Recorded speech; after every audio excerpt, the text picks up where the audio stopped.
ಹೇ everyone welcome back. So ನಮ್ಮ Kannada ಕಿರುತೆರೆಯಲ್ಲಿ reality shows ಅಂದರೆ ನಮಗೆ ಸಾಕಷ್ಟು ಗೊತ್ತು. ಇವಾಗ ಬರ್ತಾ ಇರುವಂಥ ಕ್ವಾಟ್ಲೆ ಕಿಚನ್ ಆಗಿರ್ಬೋದು ಅಥವಾ ಭರ್ಜರಿ ಬ್ಯಾಚುಲರ್ಸ್ ಆಗಿರ್ಬೋದು, ಮಹಾನಟಿ ಆಗಿರ್ಬೋದು, ಈ ಎಲ್ಲ ರಿಯಾಲಿಟಿ ಶೋನ ನಾವು ಸ್ಯಾಟರ್ಡೆ ಸಂಡೇ ನೋಡ್ತಾನೆ ಇರ್ತೀವಿ.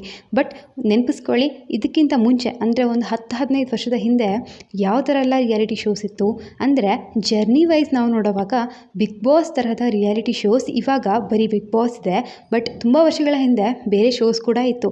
ಸೊ ಅದೇ ಪ್ಯಾಟೆ ಹುಡುಗಿರ ಹಳ್ಳಿ ಲೈಫ್, ಈ ಥರ ಇನ್ನೂ ಸಾಕಷ್ಟು ಶೋಸು ಆವಾಗ ಬರ್ತಾಯಿತ್ತು. ಬಟ್ ಇವಾಗ ಬರೀ ಬಿಗ್ ಬಾಸ್ ಬರ್ತಾಯಿದೆ. ಸೊ ಎಲ್ಲರಿಗೂ ಅಷ್ಟೇ ಜನರಿಗೆ ಅದೊಂದು ಕೊರತೆ ಇತ್ತು ಅಂತ ಹೇಳ್ಬೋದು. ಆ ಥರದ ಒಂದು ಶೋನ ಮತ್ತೆ ಇವಾಗ ತೊಗೊಂಡು ಬರ್ತಾ ಇದ್ದಾರೆ, ಅದೇ ನಮ್ಮ ಝೀ ಕನ್ನಡದಲ್ಲಿ. ಸೊ ಅಕುಲ್ ಬಾಲಾಜಿ ಅವರು ನಡೆಸ್ತಾ ಇದ್ದಂಥದ್ದು ಅವಾಗ ಪ್ಯಾಟೆ ಹುಡುಗಿರ ಹಳ್ಳಿಗೆ ಬಂದರು ಅಂತ.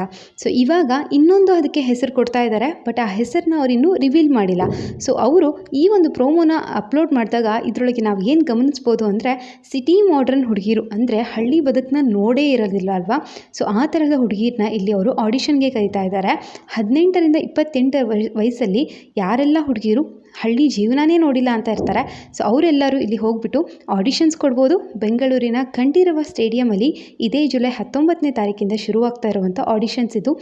ಏನೂ ಇಲ್ಲ, ಕೇವಲ ಅವರ ಆಧಾರ್ ಕಾರ್ಡ್ ಮತ್ತು ಪಾಸ್ಪೋರ್ಟ್ ಸೈಜ್ ಫೋಟೋ ತೊಗೊಂಡು ಹೋದರೆ ಅವರು ಅಲ್ಲಿ ಆಡಿಷನ್ ಮಾಡಿ ಸೆಲೆಕ್ಟ್ ಆಗಿದ್ದಾರೋ ಇಲ್ವೋ ಅನ್ನೋದನ್ನ ತಿಳಿಸ್ಕೊಡ್ತಾರೆ. ಸೊ ಇದೇ ಥರದ ಶೋ ಇವಾಗ ಮತ್ತೆ ಬರ್ತಾ ಇರುವಂಥದ್ದು ತುಂಬ ಖುಷಿಯಾಗಿರುವಂಥ ವಿಷಯ.